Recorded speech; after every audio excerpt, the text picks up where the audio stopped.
अध्यात्म परंपरा से लगाओ, ज्ञान परंपरा से लगाओ, ध्यान परंपरा से लगाओ। और एक बड़ी जबरदस्त बात कही नेताजी ने। उन्होंने कहा हमने टेंस को 3 पार्ट में किया, प्रेजेंट और फ्यूचर।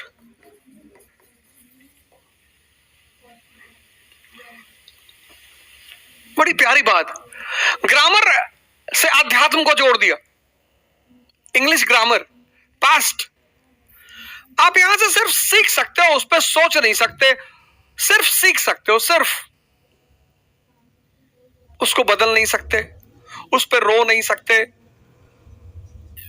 और अगर उसे निरंतर याद करते हो तो तुम्हारा प्रेजेंट, क्या वर्ड है प्रेजेंट, प्रेजेंट का एक मतलब गिफ्ट भी होता है। कितना मैंने उसे प्रेजेंट दिया, तुम बर्थडे में मुझे क्या प्रेजेंट दोगे? प्रेजेंट का मतलब गिफ्ट। सुभाष चंद्र बोस का कहना है कि जिसने प्रेजेंट में जीना सीख लिया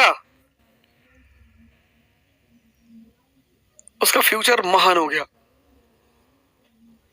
यहां तुम कुछ कर नहीं सकते, यहां कर सकते हो, यहां तुम कुछ कर नहीं सकते, यहां कर सकते हो फ्यूचर में। लेकिन ये फ्यूचर से जुड़ी हुई है। जैसे मैंने बहुत सारे युवाओं को देखा, बहुत सारे युवाओं से मुलाकात होती रहती है लगभग ऑल ओवर इंडिया में। वो इस बात को लेकर परेशान है कि ध्यान शुरू करेंगे बड़ा टाइम लगेगा। कुछ नहीं लगेगा।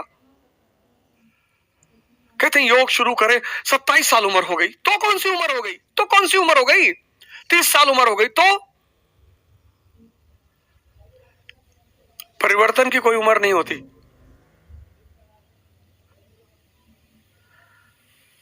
परिवर्तन की कोई उम्र नहीं होती। और पूरा जीवन तुम्हारा मन पर चलता है। पूरा मन को बाहर कर दो, जीवन खत्म। तुम्हारा पूरा जीवन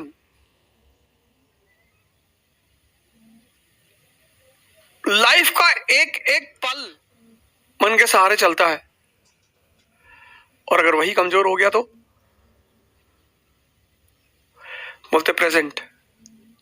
ध्यान भी तो यही है, प्रेजेंट में रहना। सुभाष चंद्र बोस का कहना था कि जिस भी युवा ने अपने प्रेजेंट को देख लिया, learning is a slow process. चाहे साइकिल सीखना हो, ध्यान सीखना हो, कार ड्राइविंग सीखना हो, पढ़ना सीखना हो, कुछ भी अगर सीखना है तो प्रोसेस स्लो होगी। जब वो प्रोसेस स्लो होगी तो तुम्हें लगेगा कि बहुत टाइम जा रहा है। नहीं, कुछ नहीं जा रहा है, क्योंकि एक बार जब तुम सीख गए तो इतनी स्पीड पकड़ोगे। तुम अगर याद करो, जब तुमने कार चलाना सीखा, 20 की स्पीड, 25 की स्पीड, 30 की स्पीड, 40 की स्पीड, और वही कार जब तुम्हें मौका मिला तो तुम 100 की स्पीड, 120 की स्पीड, 140 की speed. Learning is a slow process. ये बहुत बड़ा फॉर्मूला है।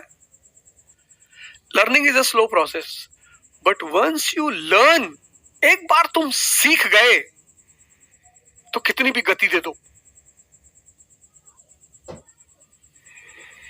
बहुत बड़ा फॉर्मूला है ये, कि एक बार तुम सीख गए तो तुम कितनी भी गति दे दो, फिर तो तुम्हारे ऊपर। एक बार तुम्हारा मन तुम्हारे बस में है तो तुम 10 घंटे पढ़ो, 15 पढ़ो। पर अगर वो तुम्हारे बस में नहीं है तो 1 घंटा पढ़ना मुश्किल है। उस मन को बस में करने में जितना समय लगेगा, बस वही समय है। Learning is a slow process, but once you learn, सीखना एक धीमी प्रक्रिया है, लेकिन सीखने के बाद गति दी जा सकती है। और सीखने की कोई उम्र नहीं होती। सुभाष चंद्र बोस ने कहा कि भारत की आध्यात्मिक परंपरा में ही भारत का भविष्य छुपा हुआ है। क्या बात है।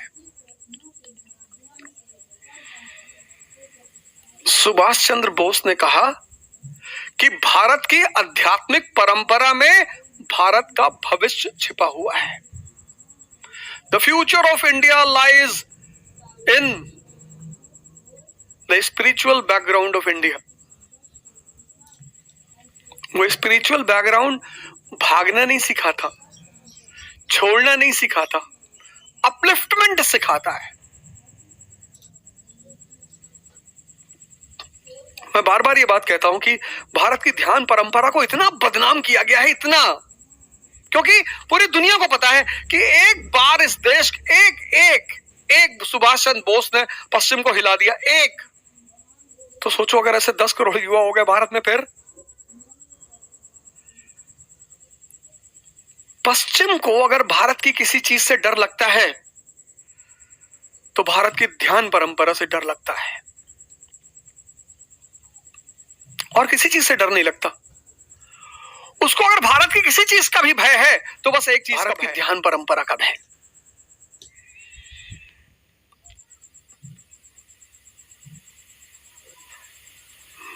दूसरी सबसे बड़ी बात जो तुम सुभाष चंद्र बोस से एक और चीज ले, तीसरी चीज, the love for mother and Motherland. वैसे भी जो लोग अपने माँ बाप की इज्जत नहीं करते और जो लोग अपने माँ बाप की सेवा नहीं करते हैं, उनका मनुष्य होना बेकार है, बेकार ही है। माँ बाप मतलब भगवान, एक ऐसे लोग जो बिना किसी स्वार्थ के आपके साथ हमेशा खड़े हैं। उनके अलावा दुनिया में जो भी आदमी आपके साथ खड़ा है उसका स्वार्थ है, कोई भी। अपवाद हो सकता है पर वो अपवाद ही होगा। लेकिन हमारी एक साइकोलॉजिकल आदत है कि जो लोग हमें ज्यादा सम्मान करते हैं, ज्यादा इज्जत देते हैं और बिना कारण करते हैं, हम उनको निगलेक्ट करते हैं, हम उनको निगलेक्ट करते हैं। ये हमारी आदत है, ये भारतीयों की बहुत गंदी आदत है। अरे कहते हैं घर का ही तो है, अरे मम्मी ही तो है। एक दिन गांधी जी ने बड़ी अच्छी जीवनी लिखी, जीवनी की टाइटल लिखी, माय एक्सपेरिमेंट्स विद ट्रुथ। और मुझे लगता है कि जीवन में हर व्यक्ति को एक्सपेरिमेंट्स करते ही रहने चाहिए। कभी एक दिन झूठ मूठ का नाटक ही कर दो कि पापा ने घर से भगा दिया, पैसा नहीं है मेरे पास, अब मैं कहां जाऊं। फिर देखो तुम्हारे साथ कितने लोग हैं। माँ बाप यानी भगवान। और नेताजी अपनी मां के प्रभाव में बहुत ज्यादा थे। उन्हें कहानियां सुनाती थी, ऐतिहासिक महाभारत की कहानियां, रामायण की कहानियां, भारत के महानायकों की कहानियां से बड़ा जुड़ाव था।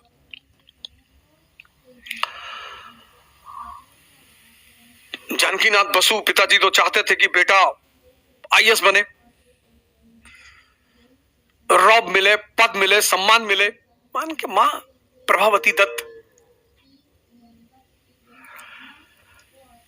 दो लोगों से बड़ा स्नेह रहा उनको, एक अपने बड़े भाई से और एक अपनी मां से। स्नेह तो सबसे रहा लेकिन दो लोगों से बड़े प्रभावित रहे। और एक दिन शायद पिताजी माता जी को किसी बात पर कुछ बोल रहे थे कि तुमने लड़के को खराब कर दिया, तुमने लड़के का दिमाग खराब कर दिया। वो कहीं से सुन रहे थे। तो उन्होंने बाद में अपनी माता जी से पूछा कि राय साहब नाराज हो रहे थे, क्यों? अरे बोले राय साहब चाहते हैं कि तुम आईएएस आईसीएस बनो, सिविल सर्वेंट बनो। हाँ बोले बनेंगे, एकदम बनेंगे। लंदन की तरफ रवाना हुए, तैयारी शुरू की। एक पेपर इंपीरियल सिविल सर्विस का खराब भी हुआ, एक पेपर इंपीरियल सिविल सर्विस का खराब हो गया, 100 नंबर का पेपर, 4th रैंक आई आईसीएस में।